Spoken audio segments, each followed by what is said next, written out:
It is the Jesse Kelly Show, another hour of the Jesse Kelly Show on a wonderful Friday. Smile, the weekend is finally here, Labor Day weekend, and we're going to have a lot more fun this hour, just like we always do. We'll address someone who's mad that I'm mean to Chris, talk some more about the Chi-Coms, but first I'm going to answer this. Bronco, the subject of this one is trans terrorism. When do we categorize the rainbow people as terrorist organizations? Conservatives got labeled as terrorists and domestic threats under Biden without any reason. We have 2 trans child killers now. We should be playing the same game as them. We're all walking around these mentally unstable people each day and being told we're the weird ones for not pretending they're normal. Says his name is Rocky. All right. So let's talk. And by the way, I have no problem at all if there is a tranny group, and there is one, probably more than one in this country, that has decided they are going to group up and commit acts of violence, as labeling that group a domestic terrorist organization. I have no issue with that at all. But if I may, and I don't want to sound soft, but it's Friday, maybe I'm just in a good mood. If I may, let's talk about getting to the root of this problem. The root. What is the root of this problem? First, at home. Parents. Your child. Who runs your house? Them or you? It's an important question to ask. Do you run the house? Does the child run the house? Good parents who run the house, they're probably rolling their eyes and say, well, I do, of course, but that is not every house in this society. Your child, how much time does your child spend alone on the internet? And I'm not saying never let your kid on the internet or never let them on the computer or the iPad or the phone. My kids have iPhones. Both of them have computers. I let them have internet time. Well, obviously we monitor, but I let them I'm not saying you have to cut that off completely. You know how many tranny kids there were before there were computers? 0. None. Not one. A lot of this is an internet phenomenon. Well, if I try to cut them off, they'll get mad. Too bad, so sad. You're the parent. No. What if he gets mad at me? If my kid got mad at me because I told him to shut off the computer, I would take the computer and I would set it in the driveway and I would drive over it in front of him 15 times. There, you mad now? It's my house. I'm the parent. You're the child. I make the call. Period. So that's part of it. Another part of it is this. We brought it up several times before. To be a tranny means you are a money machine for the pharmaceutical industry, for the medical industry, period. You are a money machine because it doesn't work. It's never worked. It never will work. You start lopping off body parts and injecting hormones. You have created somebody who will be medically dependent the rest of their lives. You are essentially a drug dealer, and you've introduced them to the best drug they've ever known, and they will come back and back and back until they're gone. Period. It's a huge problem. Why is it legal for pharmaceutical companies to make tranny drugs? Why is it legal for doctors to prescribe them? Why is it legal for pharmacies to fill those prescriptions? I remember like it was yesterday, American pharmacies were refusing to fill prescriptions for ivermectin, prescriptions doctors had given out. Clearly, this is a thing. Let's talk about that. That's a big thing. This is a social contagion, is what it is.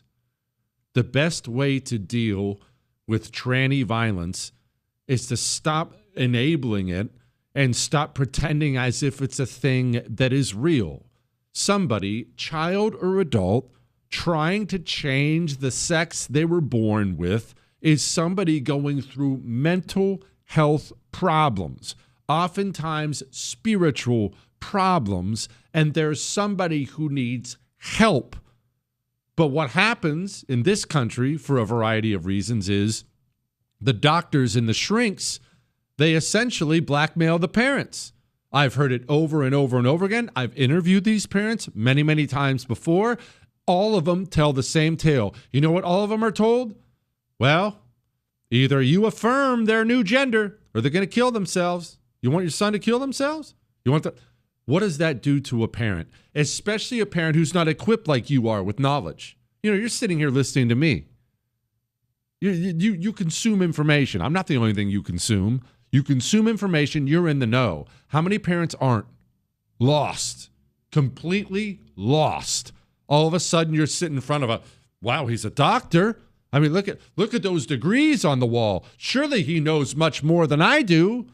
I don't want to lose my child. Be the worst day in the world for any parent. Surely I'll do anything. I mean, okay, I'm not sure. I'll cut his penis off. It's deeply, deeply evil, and we should tackle it at its root. And yes, look, it's not all going to be nice. We should acknowledge that anybody trying to be a different gender is somebody that you should be very wary of, and you should give a wide berth.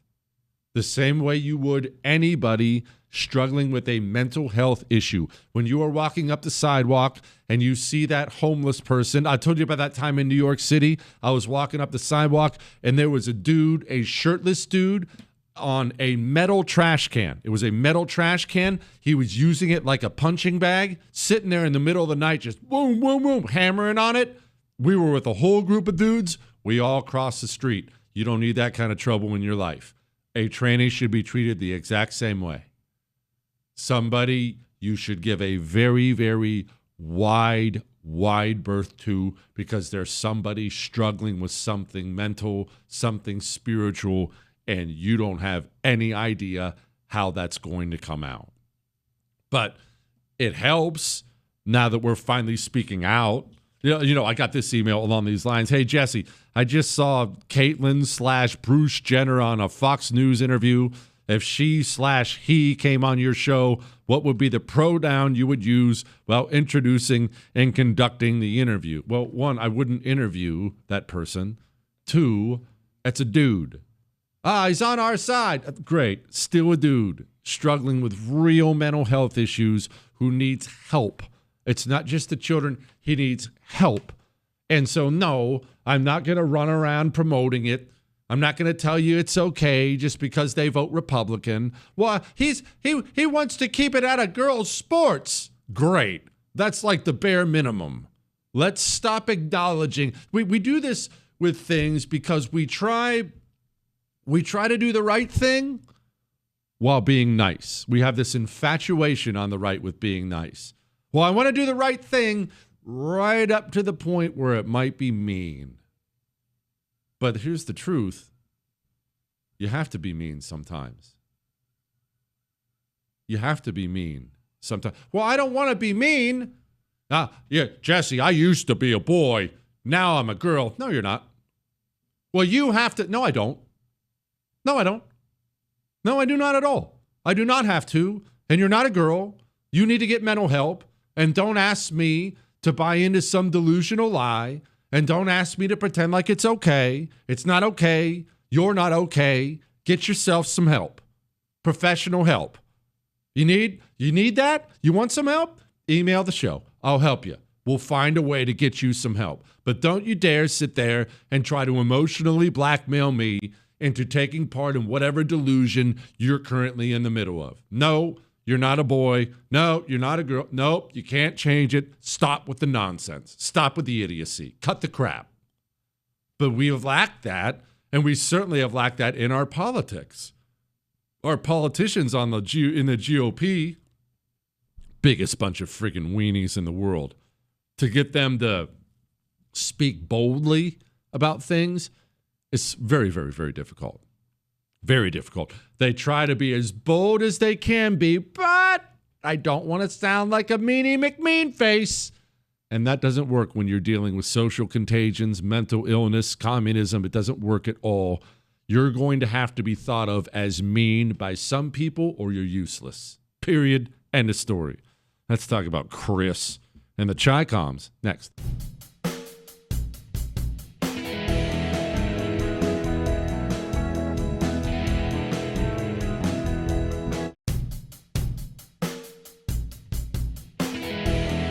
It is the Jesse Kelly Show on a fantastic Friday. Remember, you can email the show, jesse@jessekellyshow.com. Jesse, is Chris a real person? If he is, why are you so mean to him and talk bad about him? Why do you not let him talk? The things you say to him and about him make you sound like a bully. And I would almost bet that you are. Look, I'm not a bully. All right. I just treat poorly the people who I have power over. All right. I am not a bully. It's just if someone has less power than me, I take advantage of that and make them feel bad about themselves. And it's really a lot of fun. It's a lot of fun. It's super fun with Chris. As far as letting him talk, that's just never going to happen. Right. And that's not for me. That's for you. I'm doing you a favor. You should hear his voice. It's terrible. Just absolutely terrible. Hey, Jesse, I love the comments on Wednesday's show about Chinese commandeering rare earth minerals, especially the tangent about them using bribery to open Confucius-focused institutes at universities across the nation. But if they are using the time-honored, rooted in capitalism technique of bribery to advance communism, aren't they tacitly admitting by their actions that capitalism is a better system? His name is Zane. Well, communists admitted that almost from the very, very beginning. Remember, you have to understand this, and I know it sounds weird, but you are interested in a government, a system of government, a country that works and creates prosperity and protection, right? You're interested in a good system of government. The communist is not trying to make something work. He is not trying to make it work. Whenever you tell a communist that this will fail or that will fail, that government can't do this, that this will create poverty, it doesn't make a dent because he's not trying to make something work. He's trying to destroy while seizing power for himself. Making something work could not be further from his mind. It's on your mind because you're a good person who cares about others. Those thoughts never enter the communist's mind ever. He's not interested in that at all. Clear back to the Soviet Union days. Who was it? Was it Khrushchev? It was one of them. Used to talk about, hey, we'll get the capitalists to sell us the rope that they'll hang themselves with. I'm paraphrasing, but that's about what he said. They've always known that the free market creates a better life for people, more wealth for people. China, why do you think China made the transition after Mao? It's one of the main transitions China made. They wanted to stay communist, but it was kind of undeniable that this whole communism, universal communism thing creates a lot of poverty and misery and death. And so what they're still trying is kind of a hybrid model. Oh, no. Open your business. No. We want you to do this. We're just going to look into it. We're going to make sure we approve of everything. We're just going to make sure we control some of it. The communists, all of them, they know that free markets create more prosperity. They know that. All of them do. It's not supposed to work. It's not designed to work. They're not selling something that works. What they're really selling, as we've talked about before, is revenge. That Mamdani guy in New York City is the most recent example I've brought up to you. When he talks about abolishing private property, everyone ran to the microphone to say, but that won't work. That won't work. That's not going to work. He knows. It's not designed to work. It's designed to hurt people. It's designed to fulfill the jealousy and envy that fills every Democrat's heart. It's designed to hurt people. When you hear Democrats When you hear them on the campaign trail at any level, do you hear any modern Democrats trying to sell a plan that will work? It's not in any of them. It's not in any of them at all. They're not trying to sell that at all. They're selling revenge. The communists is selling revenge.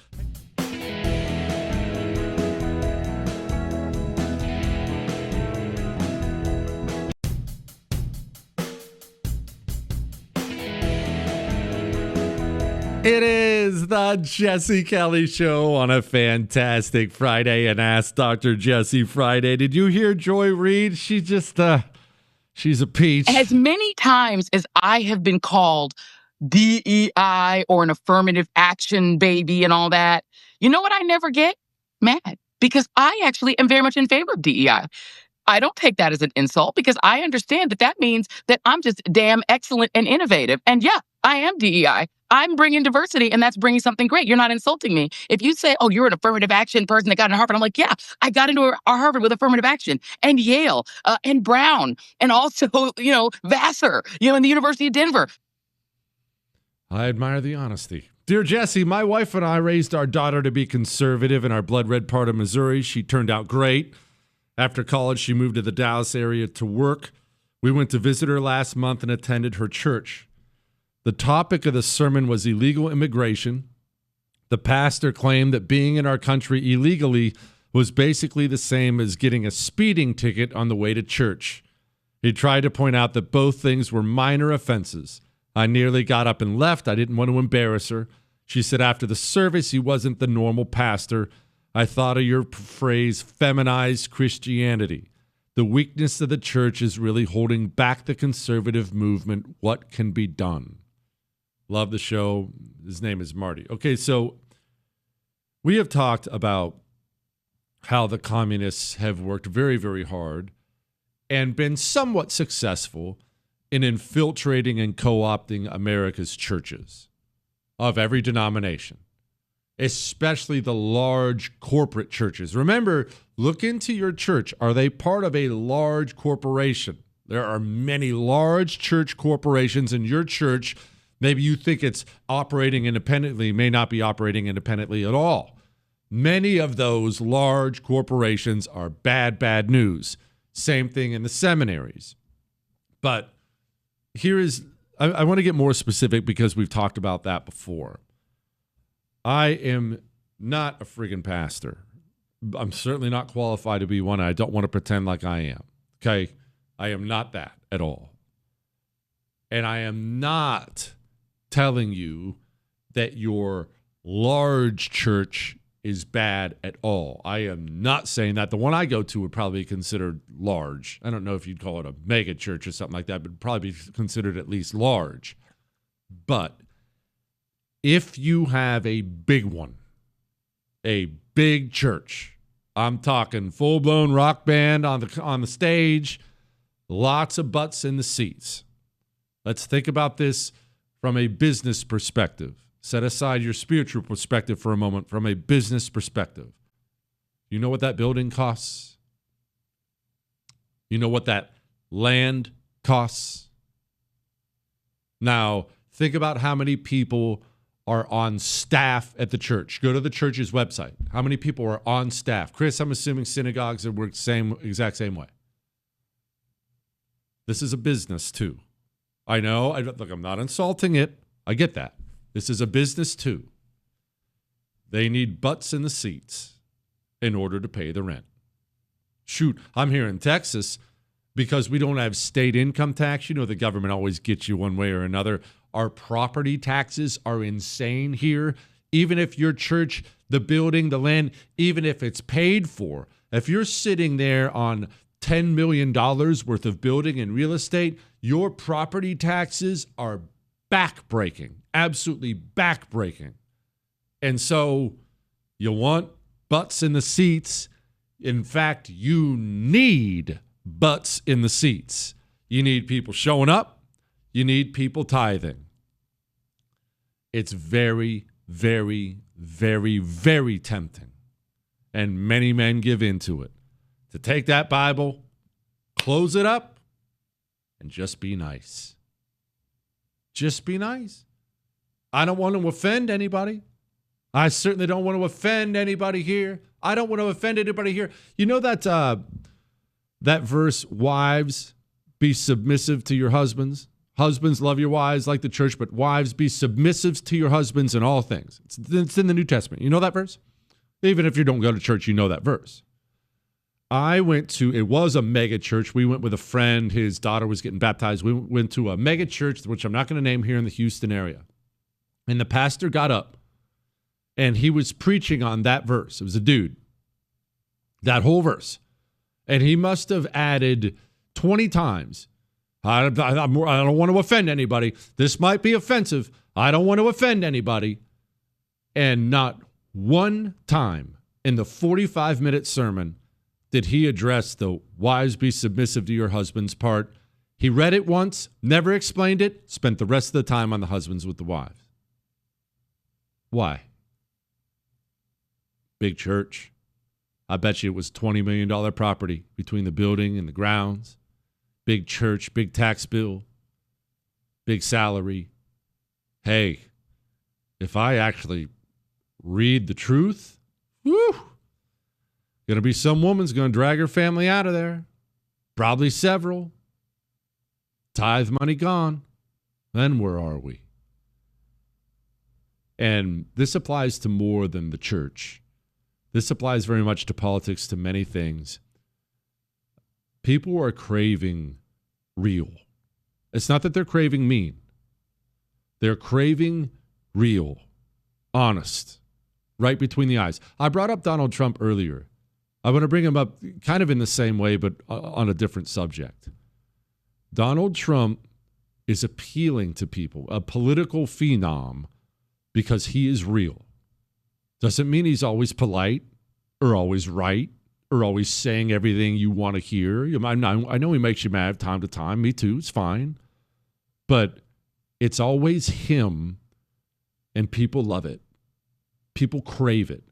And there's a unique craving for it right now, because you will find yourself craving something you've been deprived of. You ever had a diet of some kind?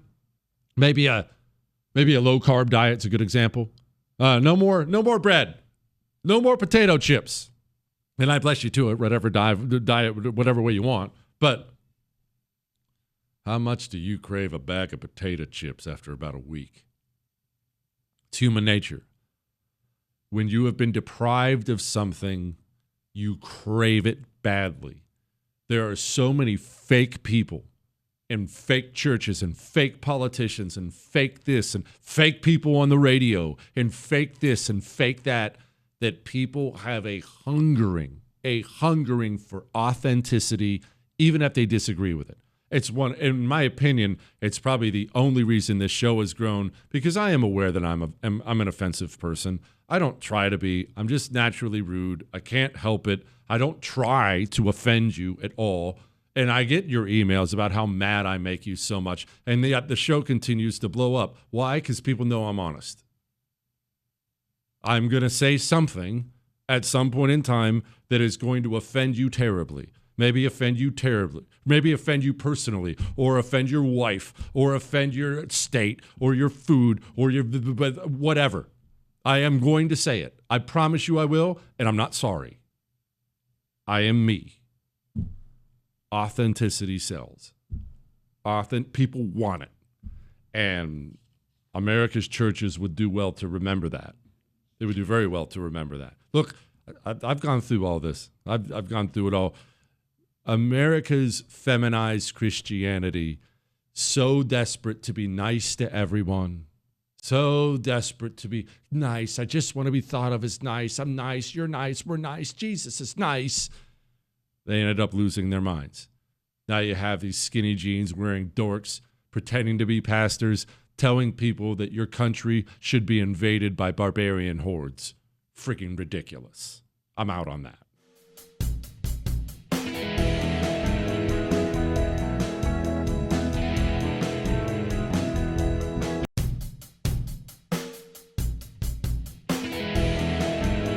It is the Jesse Kelly Show on a fantastic Friday, and Ask Dr. Jesse Friday. We still have so much to get to, more than an hour left of fun, so do not fret.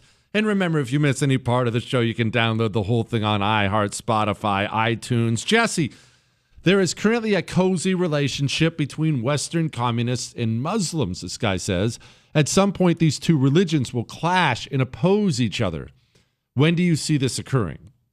Well, more specifically, it's Islamists. I'm talking about the brand of Muslim that believes in world domination, world conquest. It's very obvious when you look, if you're being honest with yourself, America, the UK, Germany, France, really Western civilizations that allowed communists to seep in and infiltrate. The communists figured out they had a really, really quality ally, and they needed to bring in as many of them as possible and form a partnership to smash their common enemy, you, the patriotic citizen. That's an alliance. It's an alliance in America. It's an alliance all across Western civilization. It's obvious to anyone paying attention. When do they clash with each other? People, when they do the enemy of my enemy is my friend thing, very, very, very rarely allow themselves to get to that point. Their minds, they don't allow themselves to plan ahead and think that far ahead. Oftentimes, when it comes time for a clash, the first one to fire that shot wins. China is actually a great example of this. China, after the fall of the dynasties, there was so much political upheaval there. This is before they became communists. There was so much political upheaval. It was warlords and divided up. And finally, Chiang Kai-shek and the nationalists began to rise as a very viable, very powerful party. The communists, not initially led by Mao, but he eventually led them, so we'll go with Mao. Mao Zedong and the communists, they arose too. And they began to fight each other. This huge clash, killing each other in droves to see who would earn the right to conquer and run China. But in the all-time bad timing awards, WW2 kicks off. And remember, World War II kicked off a long time before your history teacher told you World War II kicked off. It's always treated as the invasion of Poland or something like that. Japan was invading and conquering China in the 30s, early on. Japan was fighting World War II before anyone else was fighting World War II. So Mao and the communists are fighting Chiang Kai-shek and the nationalists, and then, the Imperial Japanese Empire starts to conquer Manchuria, starts to conquer China. After some time, there was an agreement struck. And I don't want to act like it was all hunky-dory and all smiles or anything like that. And I don't want to act like Chiang Kai-shek was excited about this agreement. His hand was essentially forced. The deal was, hey, we have a common enemy here. We communists hate you nationalists hate us communists. I get all that, but if we don't stop fighting each other, the Japanese are going to conquer the entire freaking place, and there'll be nothing left for either of us to rule. So let's lay down our swords, stop killing each other, and go kill the Japanese. Okay, wham, bam, deal is done. But Mao Zedong is a crafty individual, as much as I hate that evil demon. Mao Zedong was very crafty. Did he participate in killing the Japanese? Of course he did. He absolutely let Chiang Kai-shek and the nationalists do the brunt of the fighting, while he waited and waited and waited and waited, while Chiang Kai-shek and the nationalists got weaker and weaker and weaker just from the losses fighting the Japanese. And then the split second the whole thing was wrapping up, in comes Mao Zedong to run Chiang Kai-shek and the nationalists off of China. They went to Taiwan. It was known as Formosa back then. They went to Taiwan, and now China belonged to Mao, and you and me. We have to live in a world where China is communist to this day because of that little tale you probably already knew that I just told you. But not everybody is as crafty as Mao. The truth is, in America, in England, the Labour Party in England, they imported all these Islamists because they'll vote for the Labour Party. The Labour Party protects them. And I'm sure the Labour Party thinks that this can go on without end, that they'll always have power. But of course, that's not how it will go at all. Eventually, the Islamists will have so many people in the UK that they'll just fill up the entire government with their own people, not the Labour Party, not the Conservative Party, even though it's not conservative at all, and the Islamists will rule it all. Now, we're way behind on that scale here in America. There are places that are being conquered, like Minneapolis here. There's no question about that. Shoot, Texas has, there's a lot, but we're way behind where they are in the UK. Eventually, the communists will lose that fight. They will. Because the communists are too stupid. The communists will eventually lose that fight. It's not because they're not as evil. It's not because they're not as vicious. It's because they won't see it coming in time, and then they'll look around, and it'll be over.